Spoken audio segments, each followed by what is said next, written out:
I don't care who you are, life is going to knock you down. Listen to me, many of you right now, life's got you up against the rope, and you got to do me a favor. Like, you can't give up, you can't give in. Pain is temporary. Pain is your friend. Pain is going to take you to the next level. When you going through pain, I know what you feeling. I know exactly, because I've been there, I've done that, but you got to work through it. And the reason why most of you are not successful is because every single time stuff not going your way, you give up, you quit, you let go, and people feel weakness. They feel it. You can feel when somebody's not committed, when they're not all in, when they're not dedicated. And there's another level you get to when you go all in. Winners win and losers lose.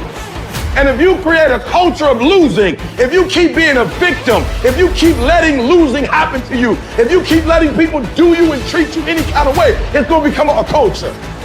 And so here's what I say to you. There are going to be times that you're going to be wondering, why should I keep showing up and working my business? Why should I keep at it?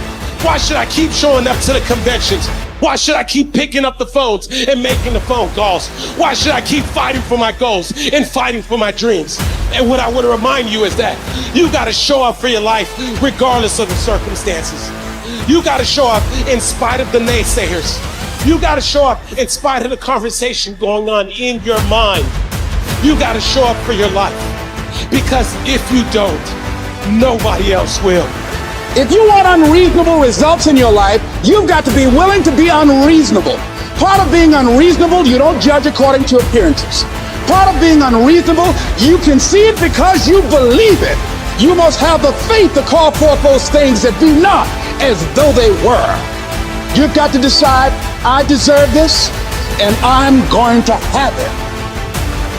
You've got to say yes to your life. You've got to say yes. Yes to my dreams. Yes to me. Yes, I can make it. Yes, I can. Doesn't matter how many failures I've made. Doesn't matter how many mistakes I've endured. Doesn't matter about my defeats. Doesn't matter about what I've done. Yes, yes. I don't care about the fact I'm in a hole now. Doesn't matter about where I am. The last chapter to my life has not been written yet. If you judge me now, you'll judge me prematurely. I'm still in the process of transforming my life. I'm still in the process of becoming. Yes.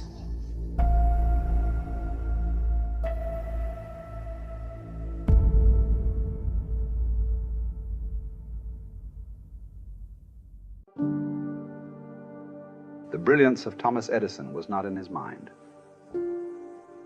It was something much more ordinary and often much less respected. I've got no imagination, he once said. I never dream. I've created nothing. If you're someone who doesn't like Edison, you might think that this is Edison admitting to stealing his inventions from other, more brilliant inventors, like Nikola Tesla. Not quite, but he did readily concede that most of the credit belonged to something other than his brain. The genius hangs around his laboratory day and night, Edison said. If anything happens, he's there to catch it.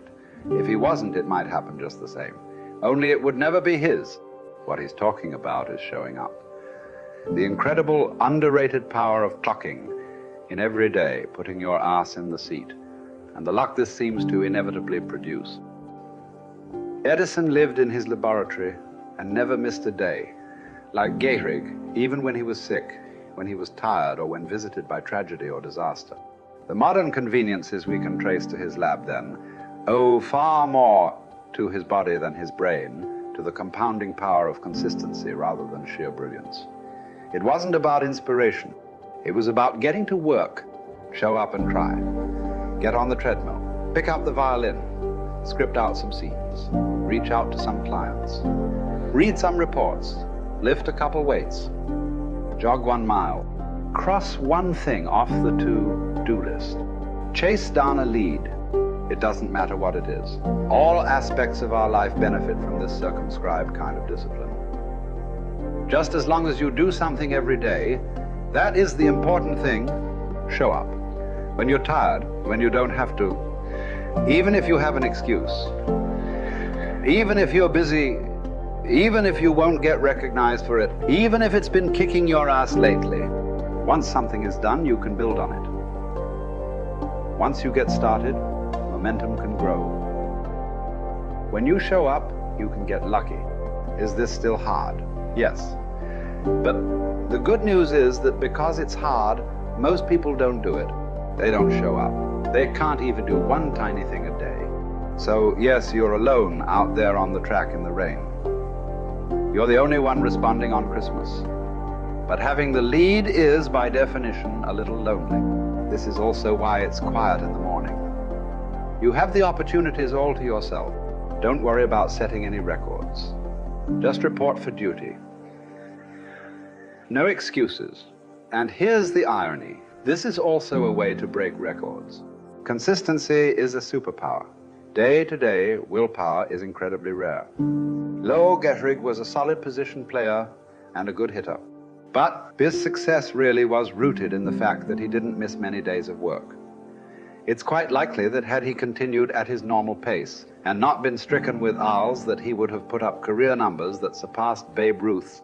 Gehrig wasn't just able to show up despite injuries and fatigue.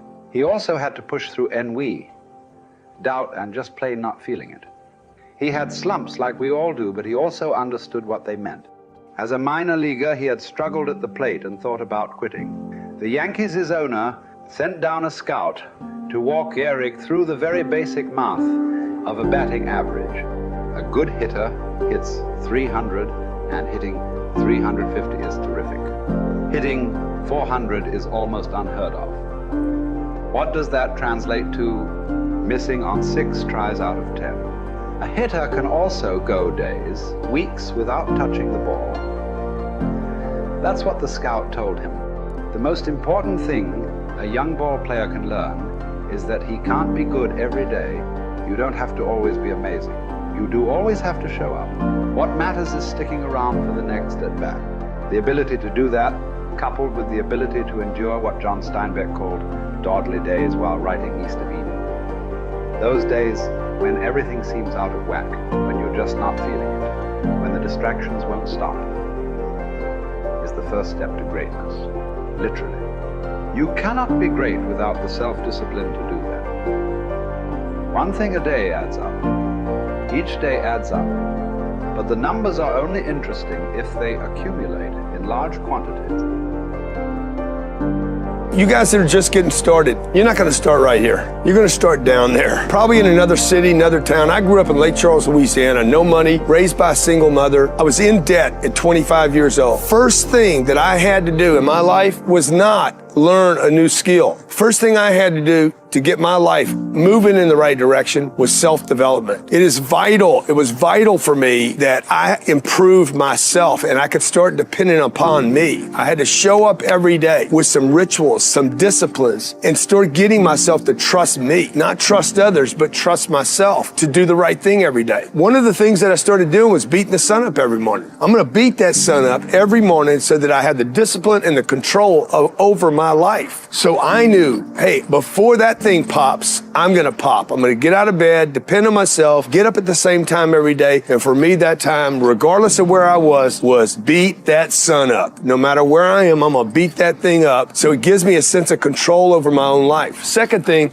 I had to start cleaning up my life and my friends and my environment. When I was younger, between 15 and 25, I was doing crazy stuff in my life. Wasting my weekends. I have the saying, weekends are for the weak. I was drinking, fooling around with a bunch of bad things, bad people. At 25 years old, I cleaned it all up. Quit going to those places. Quit hanging out with people that did not have ethics and discipline in their life. I wanted to build something in my life. I wanted to become someone. And to do that, to become someone in the eyes of the world, just beating that sun up every morning gives me the sense of accomplishment, that I did what I said I was going to do, that I woke up when I said I would wake up, and I start building respect for myself, start believing in myself so that I can go out into the world. And maybe today when I go into this meeting that I'm dressed for, they'll believe in me as much as I believe in me, and that'll show up in a contract, a deal, maybe even some money.